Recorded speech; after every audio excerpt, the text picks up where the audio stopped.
से अच्छा हिंदुस्तां हमारा हमारा सारे जहां से अच्छा हिंदुस्तां हमारा हमारा सारे जहां से अच्छा हम बुलबुले हैं इसकी ये गुलसिता हमारा हमारा सारे जहां से अच्छा हिंदुस्तां हमारा हमारा सारे जहां से अच्छा पर्वत वो सबसे ऊंचा हमसाय आसमां का वो संतरी हमारा वो संतरी हमारा वो पासबा हमारा हमारा सारे जहां से अच्छा हिंदुस्तां हमारा हमारा सारे जहां से अच्छा मजहब नहीं सिखाता आपस में बैर रखना मजहब नहीं सिखाता आपस में बैर रखना हिंदी है हम वतन है हिंदुस्तां हमारा हमारा सारे जहां से अच्छा हिंदुस्तां हमारा हमारा सारे जहां से अच्छा भारत में बोली और समझी जाने वाली जबान बन चुकी थी। अंग्रेजों के दौर में Fort William college Sir Syed Ahmad Khan की तहरीक में उर्दू हर जबान में मुसन्निफ बेमिसाल खिदमत अंजाम दिए। तहरीक आज़ादी के पुरवानों एक पुरअज़्म जला बख्शी दौरे हाजिर में उर्दू के चाहने वाले ना सिर्फ बल्कि हिंदू पाक बल्कि सारे आलम में पाए जाते हैं।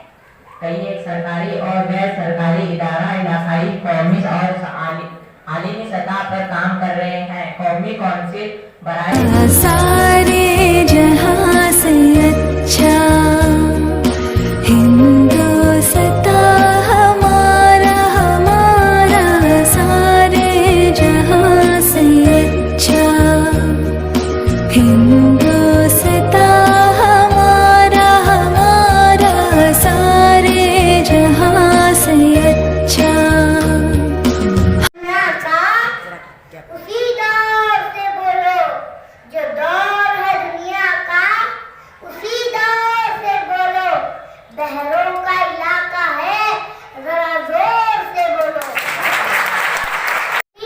और सामान्य इकराम अस्सलाम वालेकुम।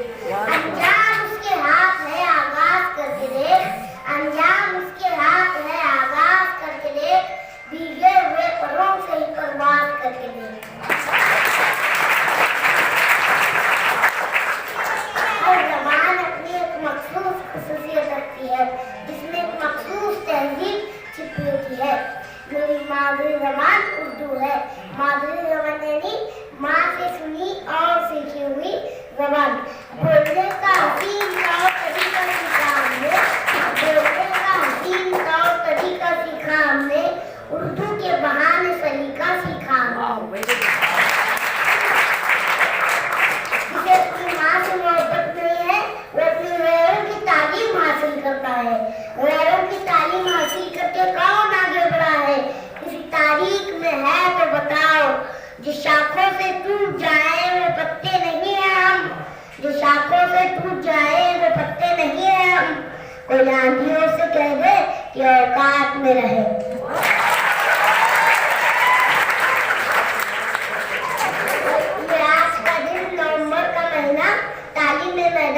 बहुत अहम है। ये 9 नवंबर अलामा इकबाल यौम उर्दू, 10 नवंबर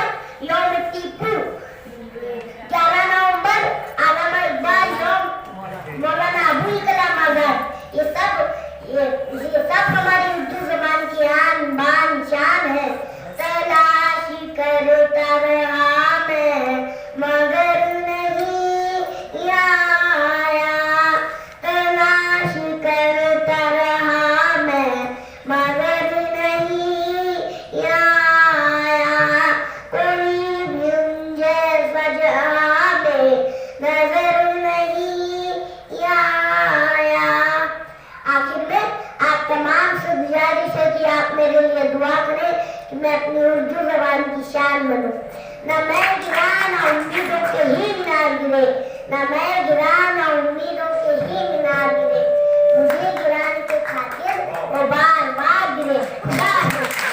सारे जहां से अच्छा हिंदुस्तान हमारा हमारा सारे जहां। तो कोई हसीनाओं के चेहरों तक ले जाता, कोई अफसानवी ख्यालात को बयान करता, कोई तखय्युल में होता। लिखने वाला लिखता कि बाद मेरे मरने के मेरे घर से ये सामान निकले, कुछ हसीनाओं के कुछ खत और तस्वीरें बुता निकले। इस किस्म की जुबान, इस किस्म के अशार में हमारी जुबान फंसी हुई थी। इस जुबान को बुलंदी की मेराज अल्लामा इकबाल ने अता की। सही मानों में उर्दू जुबान का जो हक है वो अल्लामा इकबाल ने अता की। अल्लामा इकबाल शायर नहीं है, इस बात को याद रखिए, बड़ी गहरी बात बता रहा हूं। अल्लामा इकबाल को जिसने भी बतौर शायर के पढ़ा ना, उसने गलती की। अल्लामा इकबाल शायरी को एक जरिए के तौर पर इस्तेमाल करते हैं अपनी फिक्र और अपने इजहार ख्याल के लिए। जैसे मौलाना अबुल कलाम आजाद ने नसर को चुना, अल्लामा इकबाल ने शायरी को चुना। चुना क्या? यह अल्लाह तबारक व तआला का दिया हुआ एक अतिया था।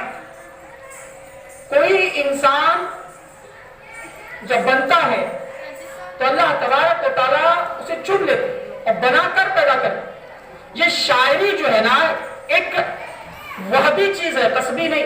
यानी मैं